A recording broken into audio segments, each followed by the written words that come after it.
ये चुनाव राष्ट्रवाद और परिवारवाद के बीच का है।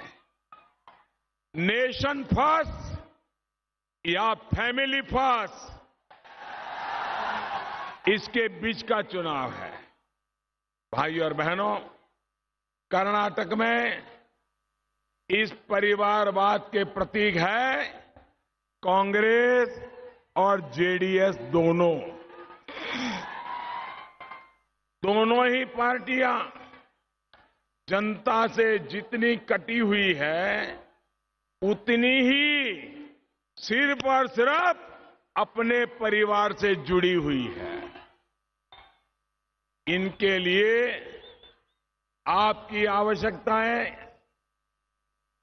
देश की जरूरतें, इसकी उनको परवाह नहीं है, लेकिन उनकी प्राथमिकता है खुद का स्वार्थ, परिवार का स्वार्थ।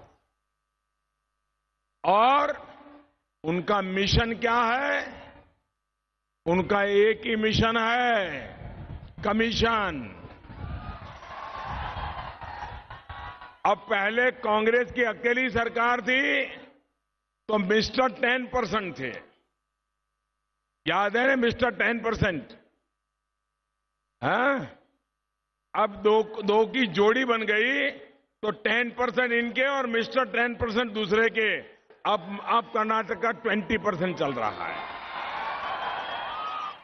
साथियों, जब परिवार की ही चिंता होती है तो वहीं क्वात्रोची मामा और मिशेल मामा जैसे दलालों का उनको पाला पोसा जाता है।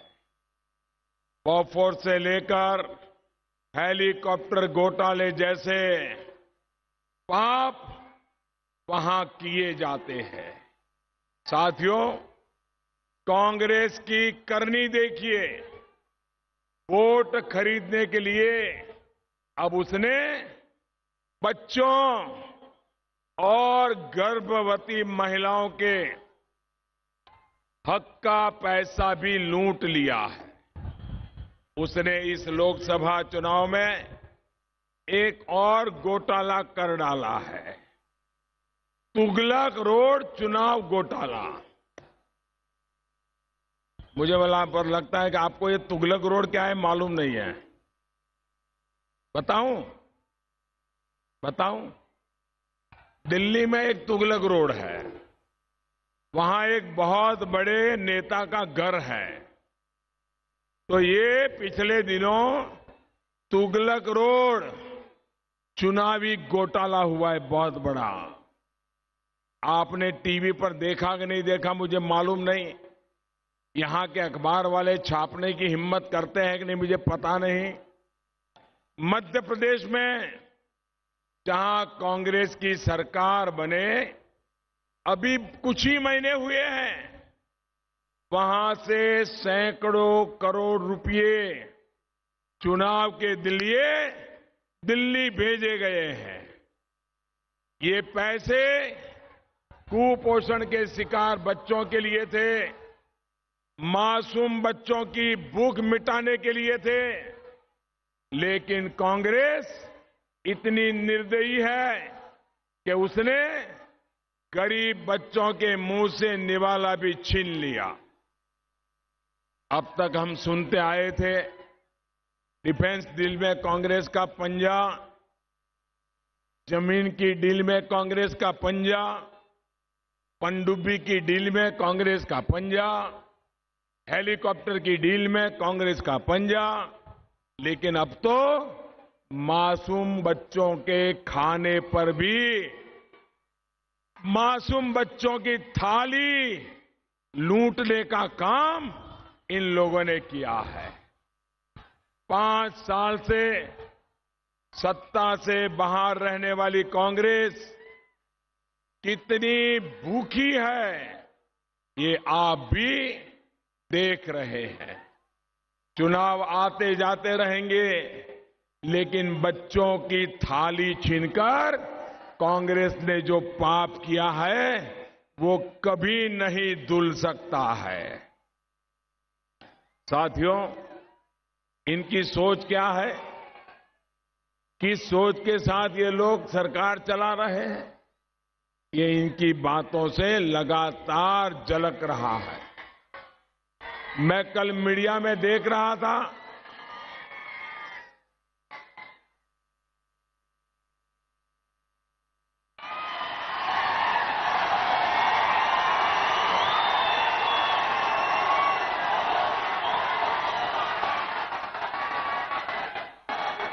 दोस्तों, आपका प्यार मुझे मंजूर है,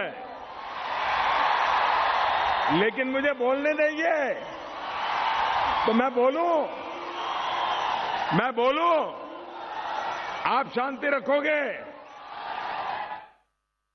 बहुत बहुत धन्यवाद। यहां के सब नौजवान समझदार हैं।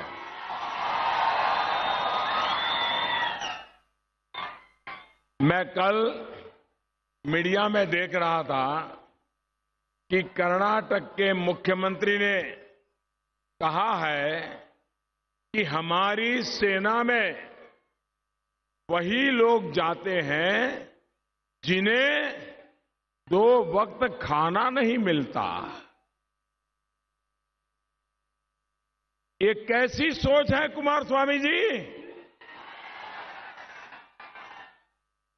आप ये कहकर नहीं बच सकते कि आपके बयान का गलत मतलब निकाला गया है।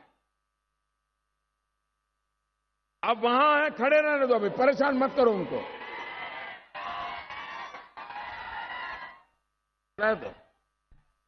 ನೋಡಿ, ಆ ಭಾಗದಲ್ಲಿ ದಯವಿಟ್ಟು ಯಾರು ಗಲಾಟೆ ಮಾಡಬಾರದು.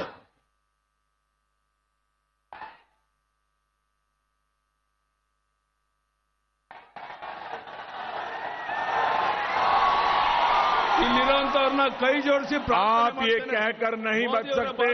ಎಲ್ಲರೂ ಕೇಳಬೇಕು. आप ಪ್ರೀತಿಗೆ ಅವರು ಆಗಲೇ ಅಭಿನಂದನೆ ಸಲ್ಲಿಸಿದ್ದಾರೆ.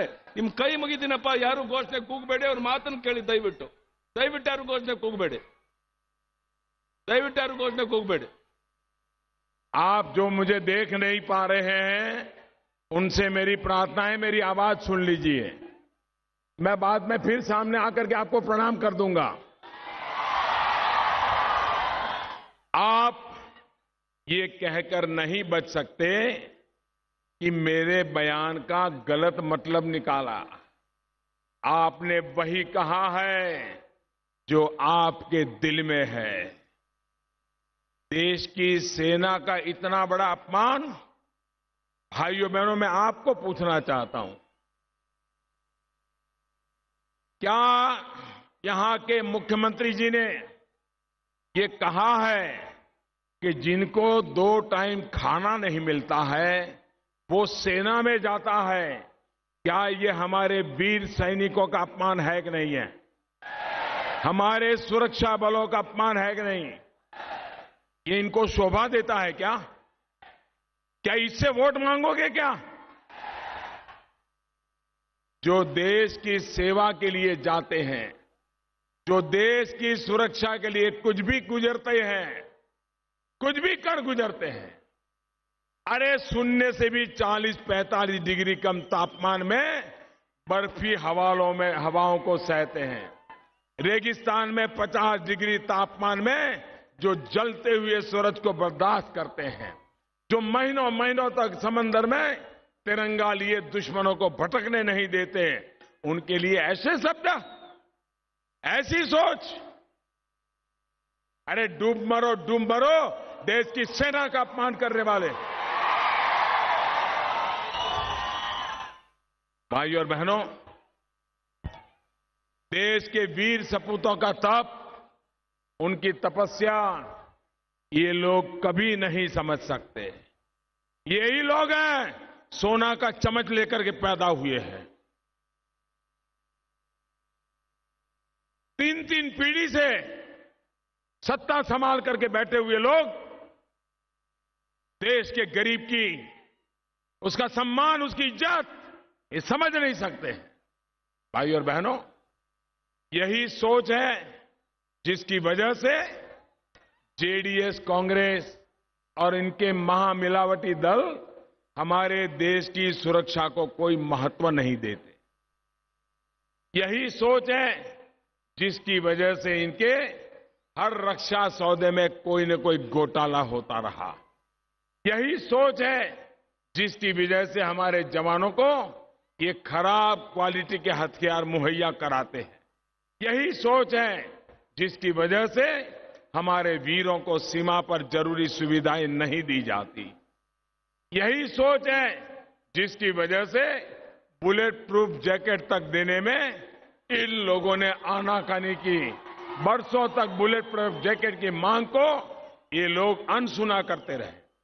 भाई और बहनों, कांग्रेस और जेडीएस भी राष्ट्रवादियों के खिलाफ, राष्ट्र की रक्षा करने वालों के खिलाफ है।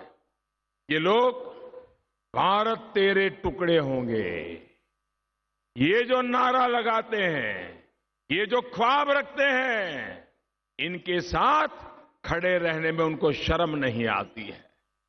ये लोग जम्मू कश्मीर को भारत से अलग करने वालों के जो समर्थक हैं, उनके साथ खड़े हैं।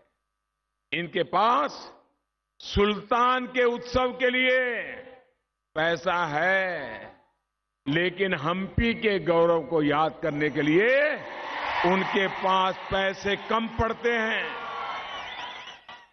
भाई और बहनों, सिर्फ और सिर्फ कुछ वोट जुटाने के लिए जो हमारे सपूतों के शौर्य का सबूत मांगते हैं, उनसे सावधान रहना जरूरी है।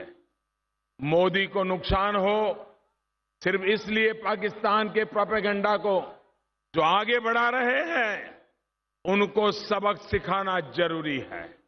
भाई और बहनों, भ्रष्टाचार और धोखाधड़ी की इनकी नीयत ही जिसको कर्नाटका का किसान भी भुगत रहा है।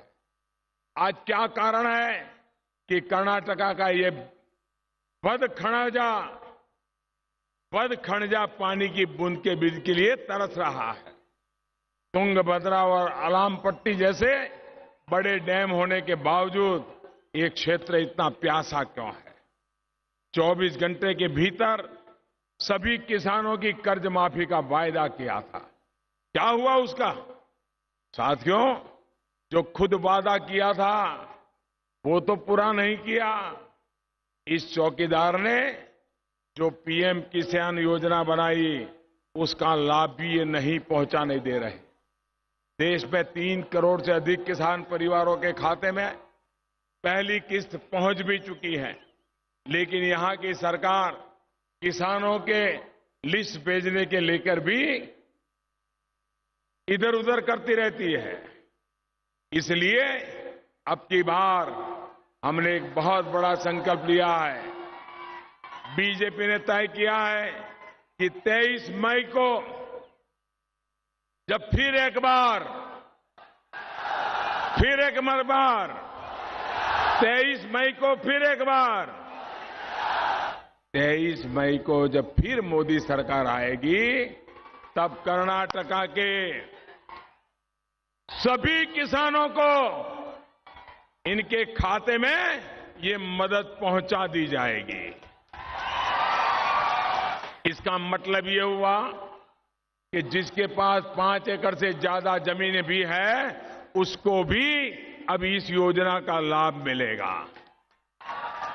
इसके साथ साथ देश के सभी छोटे किसानों को ये बड़ी महत्वपूर्ण बात है और हमारे येदियुरप्पा जी को बहुत खुशी होगी।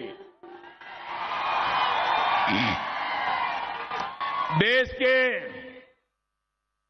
सभी किसान जो 60 वर्ष की आयु के बाद उनकी उम्र 60 वर्ष पूरी हो गई है, अब किसानों को पेंशन देने की हमने वादा किया है। बंधु भगिनी, बीजेपी ने बीते 5 वर्षों में जिस तरह बिजली और स्वच्छता के लिए काम किया है, उसी तरह आने वाले 5 वर्षों में पानी के लिए काम करेंगे। अलग से जल शक्ति मंत्रालय बनाया जाएगा। देश की नदियों के पानी को जरूरत वालों क्षेत्रों में पहुंचाने का काम किया जाएगा। इसका लाभ इसी पूरे क्षेत्र को मिल पाएगा। यहां पहले से ही हजारों करोड़ के 5 बड़े सिंचाई प्रोजेक्ट केंद्र सरकार पूरे कर रही है। तुंगभद्रा की